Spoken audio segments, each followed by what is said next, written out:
Euskarazkirika egitasmoa Nafarroako haurrek euskara erabiltzeko aukera ematen duen egitasmo bat da.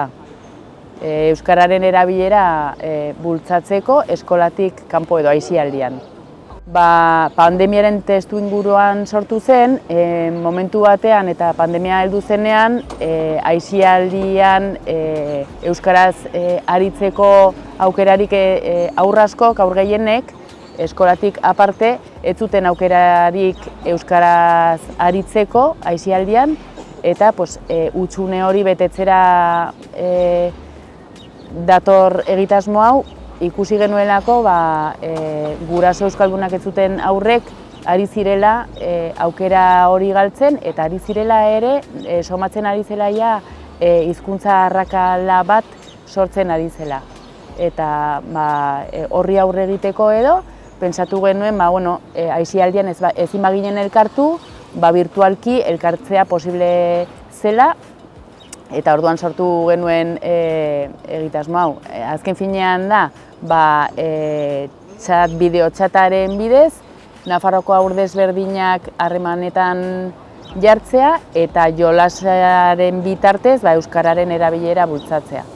Eta orduan, izen ematea librea da, esan beharra dago hori, 3. eta 6. maila arteko haurrei zuzenduta dagoela, hau da, 8 eta 12 urte bitarteko haurrei.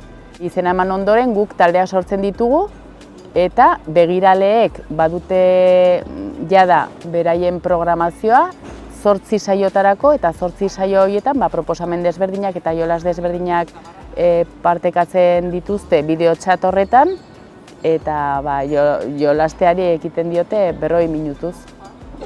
Normalean egiten duguna da nahastu, baina gustatzen zaigu hori Nafarroako herri desberdinetako haurrak harremanean jartzea.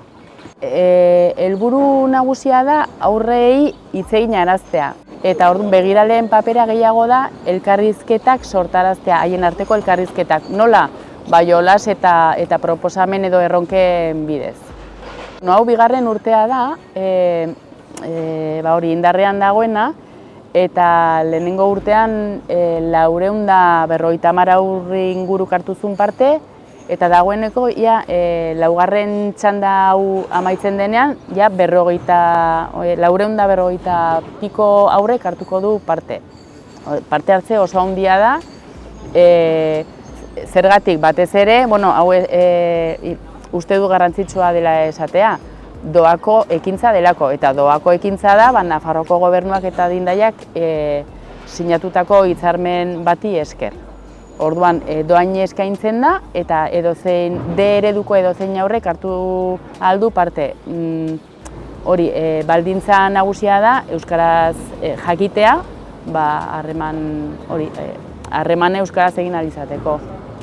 Aurten badago berrikuntza bat, ez dut orain artea aipatu, eta da onlineko 8 saio horiez gain egiten ditugula ere aurrez aurrekoak. Gauza bera da, baina presentzialki. Ezin da elkartu oso urruti dauden herrietako aurrik. Hori bai egiten dugula auzoari begira edo herriari begira. Eta gure asmoa da udan, hain zuzen ere oporraldian, aurrez aurreko saioak proposatzea. Pentsatzen dugu modalitate misto honek funtziona dezakeela. Ez dugu alde batera utziko onlineko eskaintza, ikusten dugulako emaitza ematen ari dela, eta gustukoa dutela.